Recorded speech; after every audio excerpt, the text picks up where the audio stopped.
যাদের অতিরিক্ত চুল উঠে যাচ্ছে, নতুন চুল গজাচ্ছে না, চুলের আগা ফেটে যাচ্ছে, অনেক মাথায় খুশকি, চুলের গোড়া মজবুত না, চুল একদম সিল্কি না, তাদের জন্য পেঁয়াজের তেল অত্যন্ত গুরুত্বপূর্ণ। আসসালামু আলাইকুম, কেমন আছেন সবাই? চুলায় এগুলো কি দেখতে পাচ্ছেন বলেন তো? এগুলো আসলে পেঁয়াজের তেল। আমার এক কাস্টমারের অর্ডার ছিল। আর উনি সবসময় আমার কাছ থেকে এই তেলটা নেন। যার জন্য তেলটা বানাচ্ছি।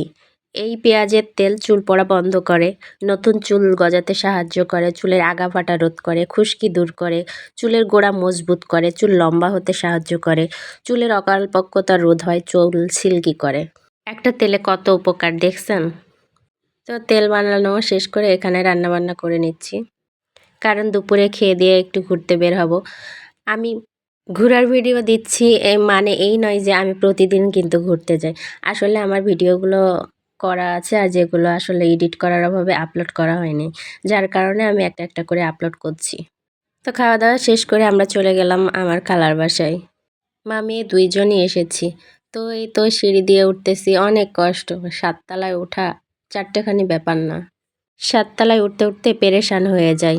লিফট না থাকা যে কি কষ্টকর ব্যাপার।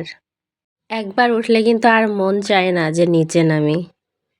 আমার কিন্তু উঠতে মানে ভীষণ কষ্ট হচ্ছে। কারণ আমি তো অনেক মোটা মানুষ। আর মোটা মানুষের পক্ষে আসলে এটা সম্ভব না।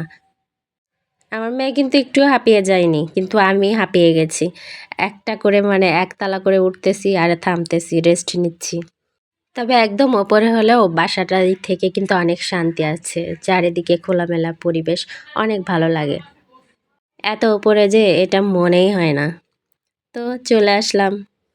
এদিকে অধরা ওর মামার সাথে খুব ইয়ার্কি মারছিল আর কি। আসলে ২ জন সমবয়সী তো, এজন্য খুব ইয়ার্কি ফাজলামো করতেই থাকে। ২ মামা ভাগ্নে মনেই হচ্ছে না। ২ জনই সমবয়সী, এজন্য একসঙ্গেই তারা খেলাধুলা করছে, একসঙ্গেই সবকিছু। আর অধরাকে যখন ওর মামা পায় তখন তো ভীষণ খুশি থাকে। দেখেন ওদেরকে দেখলেই বোঝা যাচ্ছে তারা কতটা খুশি। দুজন দুজনকে পেয়ে আসলে কতটা খুশি হয়েছে। আর আমার মেয়েটাও একা একা এখানে বোরিং ফিল করে, যার কারণে কারোর সঙ্গে দেখা হলে ও খুব মজা পায়। ছোটবেলায় যখন আমার খালা আমার মেয়েকে নিয়ে বের হইতো, সবাই তখন বলতো যে আমার খালারই ওটা মেয়ে। আর এখন আমি আমার খালাতো ভাইয়ের সঙ্গে বের হলে সবাই মনে করে যে আমার খালাতো ভাই মনে হয় আমার ছেলে। কারণ ও আর ও সমবয়সী, আমার মেয়ে আর আমার খালাতো ভাই সমবয়সী। যার জন্য সবাই মনে করে যে মনে হয় আমার ওটা ছেলে। তো এদিকে আমার ভাইটা একটু পড়াশোনা করছিল, গল্পও করে মাঝে মাঝে পড়াশোনাও, সব দিকই চালিয়ে যায়। বুদ্ধিমান ছেলে। আসলে ঢাকায় একা একা থাকলে তখন মনে হয় যে আত্মীয়-স্বজনদের বাসায় একটু গেলে ভালো লাগে। এজন্য মাঝে মাঝেই খালার বাসায় চলে যাই। ওদিকে খালা রান্না করছে আর আমি বাইরে বসে আছি। আমি আর রান্নাঘরে যাই নাই। এখানে আসলে খালার বাসা ছাড়া তো আর কোথাও যাওয়ার জায়গা নাই। এজন্য যখনই খারাপ লাগে চলে যাই খালার বাসায়। তো আমার মেয়ে এদিকে মনে হয় আচার খাচ্ছিল। আর আমার খালাও কিন্তু আচার বানায় অনেক মজার। খেতে অনেক টেস্টি হয় আর কি। আজ এই পর্যন্তই। সবাই ভালো থাকবেন, সুস্থ থাকবেন। আসসালামু আলাইকুম।